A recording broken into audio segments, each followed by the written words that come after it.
Well, good morning, good afternoon, and good evening. Wherever you're listening around the world, a very warm welcome from London in the UK. Here is today's news in electric cars and the future of transport.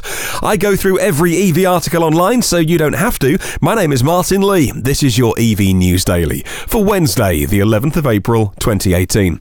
Well, coming up soon, a podcast special all about solar car parks, and particularly solar car ports. Tomorrow on the show, you can hear all about a major project here in the UK being launched by Bentley.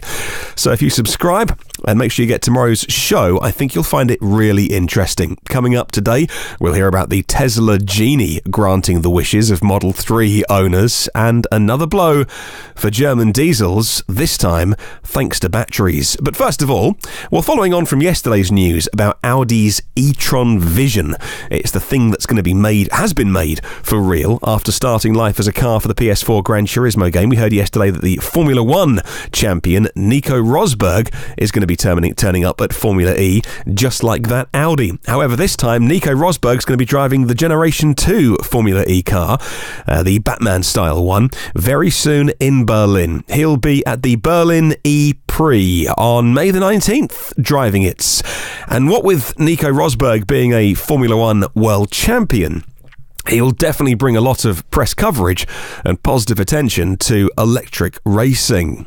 And also news from Electric GT, the Tesla racing series that's coming soon. Barcelona company Media Pro Group are going to be doing the TV production and feed distribution for the coverage of the fully electric Tesla Racing Championship.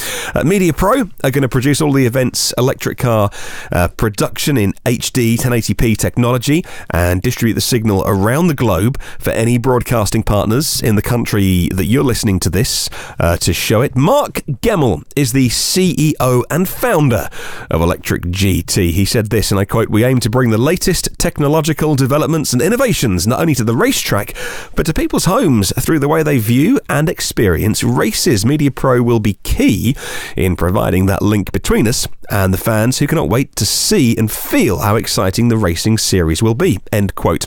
And according to Gemmell, the main feed will be distributed to the kind of typical networks like the TV channels and platforms. There's also going to be loads of social and video content. They're going really big online and interactivity, which we are looking forward to seeing.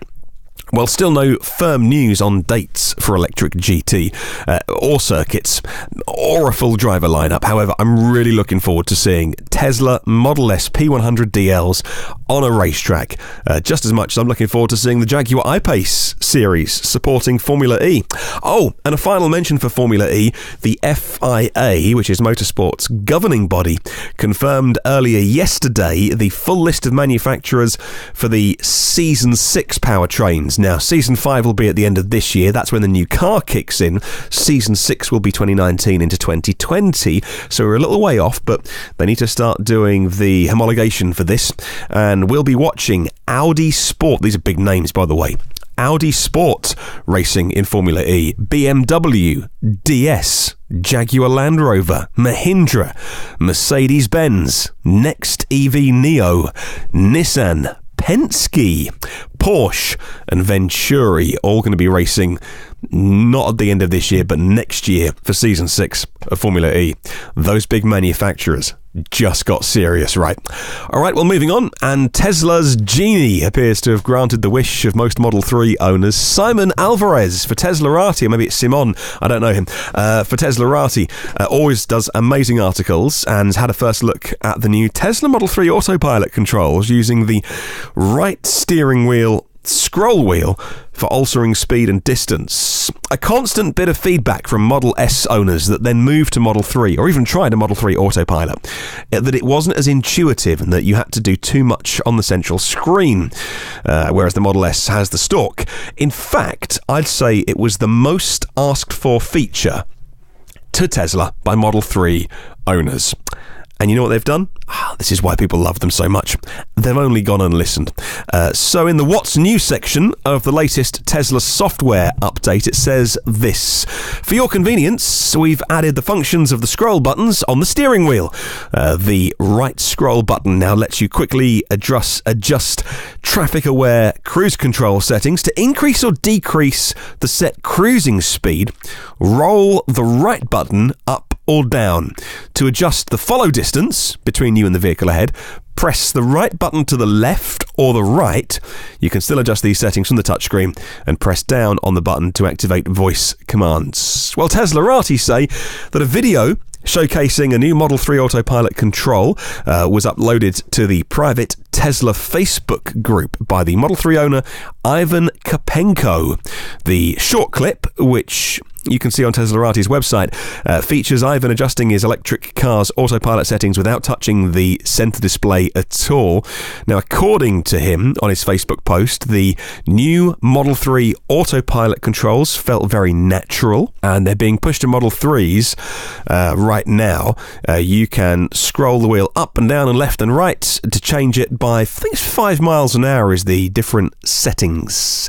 Well, staying with Teslarati, just quickly, and just before we went to record the podcast today, a new article popped in on the website about an improvement to Autopilot. A Model S owner running the update 8.1 2018.12 successfully did a Autopilot drive over a tough curve that he's tried plenty of times before, and it's not got markings on it, and it never wanted to do it before, and it disengages. And this time with the update, it's worked perfectly. In a statement to Teslarati, My Tesla Adventure channel said that the latest update suggests that the company's neural net is steadily advancing forward. Now, the neural net's really taken a jump forward, and it's now advanced enough to handle some complex situations. Game-changing is how it was described. Well, moving on and heading to Europe and Germany. According to Reuters, the German government is ready to offer support to the makers of batteries for electric vehicles. Economy Minister Peter Altmaier said on yesterday, that one possibility might be to exempt them from energy levies. Speaking at an industry event yesterday, he said the production of batteries for EVs was not necessarily a matter for car makers, but the future manufacturer of battery cells must be guaranteed in Germany. Now, the German government would support that, and Altmaier said a possibility might be to exempt the battery's energy-intensive production from some lecky charges. He added that decisions must be made soon on electric vehicles and the future technology of cars. Well, a final story today, and on a press release from Kia Motors, they said that Hachi and Mojo, which is a wireless technology company, have been working together to develop a compact wireless charging system capable of transferring over 10 kilowatts to the vehicle for fast charging, whilst targeting an 85% grid-to-vehicle efficiency, all done wirelessly. Now, the project installed the system on 5 Kia Soul EVs and tested them in real-world applications for durability, for safety, and for performance. Now, the system works by using an electromagnetic field to transfer the energy between 2 coils, a transmitter on the ground and a receiver on the bottom of the vehicle. Now, as with other systems, you simply park your car above the transmitter to begin charging, and then energy is sent through an inductive coupling to an electrical device. It uses that energy to charge your electric car's vehicle. The system, they say, is so efficient, it will even allow for misalignment between the transmitter and the receiver, making it easier and more convenient for day-to-day use. Now, there's no current plan to offer wireless charging on production vehicles for the Kia Soul EV. However, the success of the development does suggest similar systems are possible on future Kia vehicles.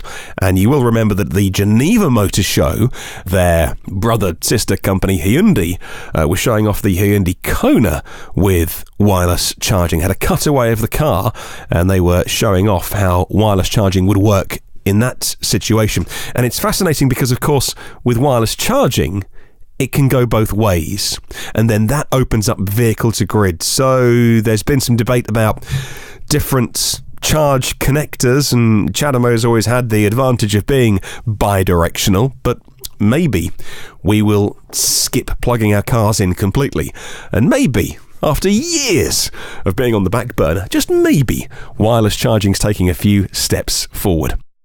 Well, thank you for listening today. I'd love to spread the word about electric cars. If you can, share this with somebody who might be interested. You can listen to every previous episode of the podcast on iTunes, on Google Play, on Spotify, YouTube. The audio goes on YouTube every day, on TuneIn, on Stitcher, and our own blog at evnewsdaily.com. You can subscribe. Now, that means you get it first, you get it free, and you get it automatically. It would mean a lot if you could leave a quick rate and review on whatever platform you do choose to download the podcast on. If you have an Amazon Echo, you can download our Alexa skill if you search EV News Daily. Come and say hi on Twitter at EV News Daily. Have a wonderful day, and I'll catch you tomorrow.